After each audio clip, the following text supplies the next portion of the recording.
This is a continuation of the changes in the embryoblast. So first of all that I'm going to discuss about the formation of embryogenic coelom. But before discussing this, you should know that there is a mesoderms which is present between the amniotic cavity and the trophoblast, and also between the primary yolk sac and the trophoblast, and that a mesoderm is known as extraembryonic mesoderm, and this separates the embryoblast or the future developing embryo from the trophoblast. So this is the extraembryonic mesoderm. Now here in this diagram you can see here that this is the bilaminar germ disc, this is the amniotic cavity, and this is the yolk sac. Now here you can see here that, and this is the extraembryonic mesoderm, but here you can see that in this extraembryonic mesoderm a space appears or a cavity appears, and that cavity is known as extraembryonic coelom. So here I have written that is the space or cavity appearing in the extraembryonic mesoderm, and that cavity is known as extraembryonic coelom. Now you can see here that due to this extraembryonic coelom, that is extraembryonic cavity divided into the two parts.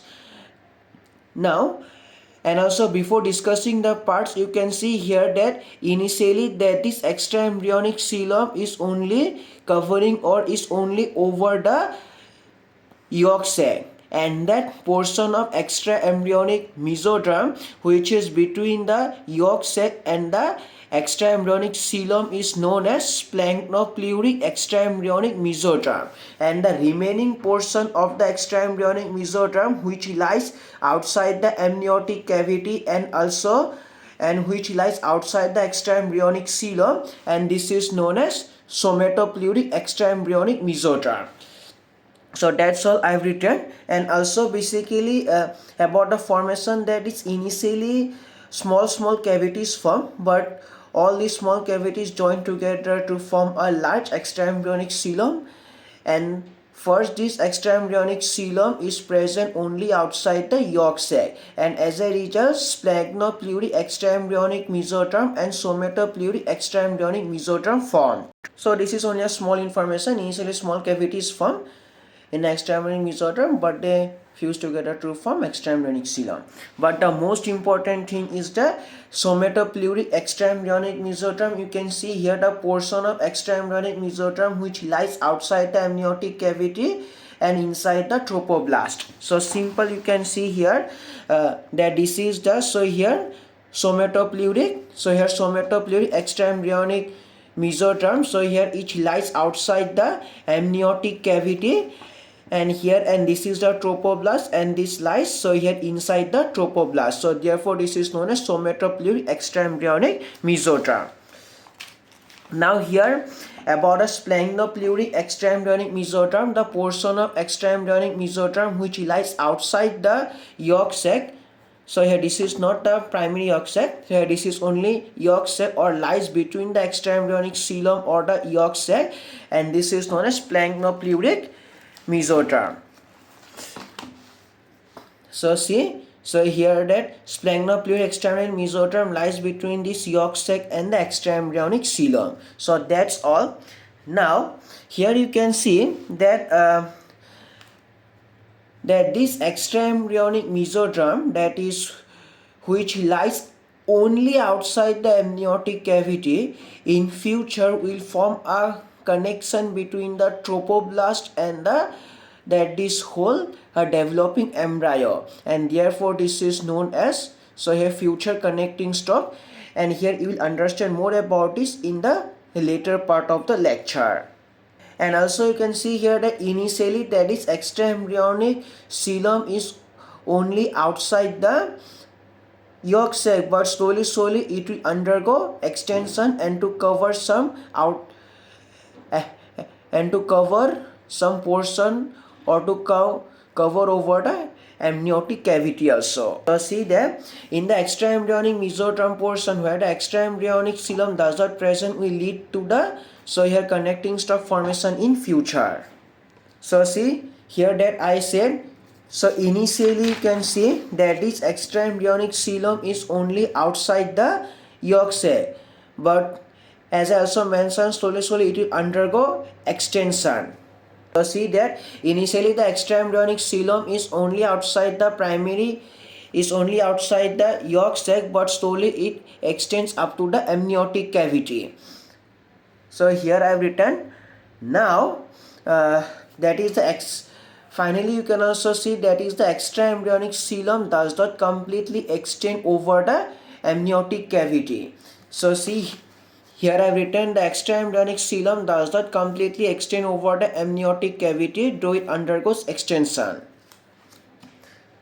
Now here you will have to understand the concept of formation of connecting stalk. So here that due to the extraembryonic coelom, you can see here.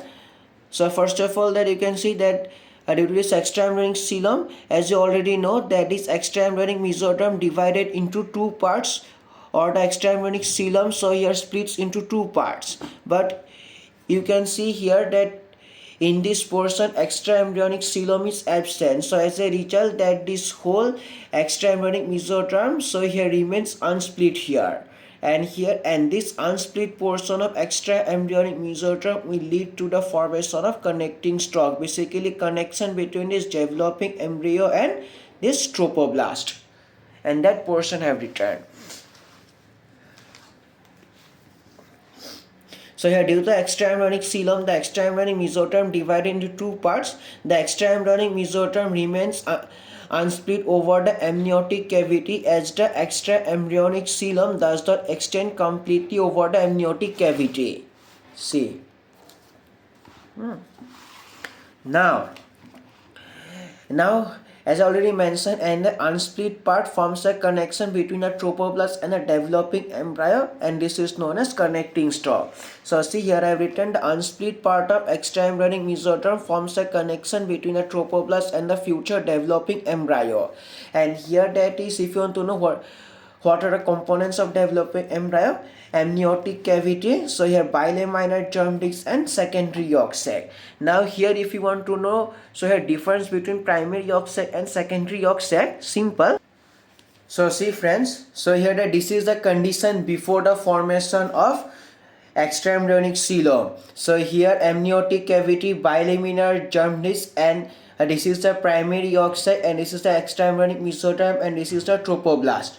Now, after the complete formation of extraembryonic coelom along with connecting stalk, you can see here amniotic cavity, bilaminar germ disc, and now this is the secondary yolk sac. So here you can notice that after the complete formation of this extraembryonic coelom, that this becomes, that is a primary yolk sac becomes secondary yolk sac. And that is what I have written, that is after the complete formation of extraembryonic coelom, the primary yolk sac becomes secondary yolk sac. Now, so friend, now you can see here that this is the trophoblast and this is the extraembryonic mesoderm. And also you can see here that between this extraembryonic mesoderm and the trophoblast, there is a membranous layer is formed, and this membranous layer which is formed is known as chorion. So here I have mentioned that is the membranous layer or the membrane formed between the extraembryonic mesoderm and the trophoblast is known as chorion. So friends, now you can see here that is a membrane which is present between these amniogenic cells of the roof of the amniotic cavity, because you know that these amniogenic cells form the roof of this amniotic cavity. So these are the amniogenic cells,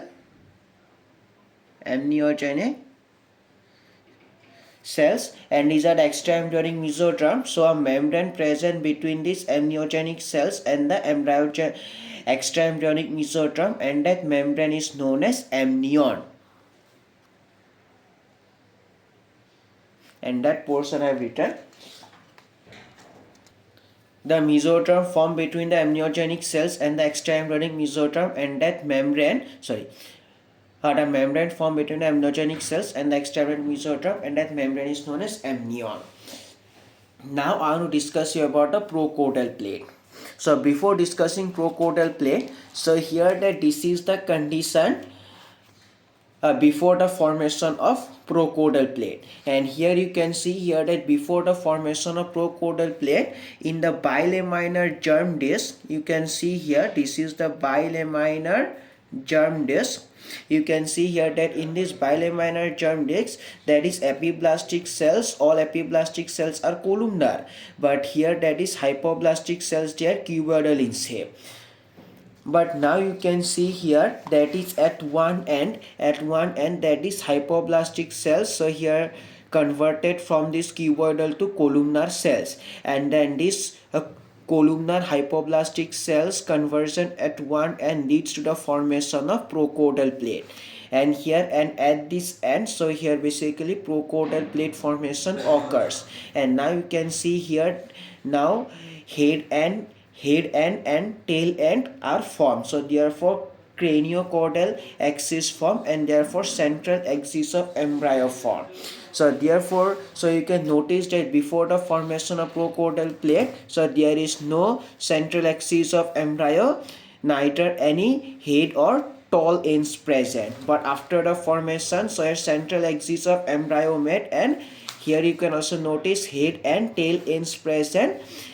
Now, so that's all about the procaudal plate. Now I'm going to give you a definition. So simple, you can notice that at one end basically of bilaminar germ disc, at one end you can see that is hypoblastic cuboidal cells change and they got converted to columnar hypoblastic cells, and that conversion is the formation of procaudal plate. So simple definition, at one circular area type, the cuboidal hypoblastic cells become columnar hypoblastic cells, and that area where this conversion done is known as procaudal plate. So you can notice that after the formation of procaudal plate, central axis of embryo and cranial and caudal ends form. So that's all about the, so here situations or the changes, so here brought by the changes in the embryoblast. In the next part you will have to understand the changes in the trophoblast. So that's all. So here, thank you, and please stay tuned for the next part also, basically changes in the trophoblast. So I hope that this video helps you a lot.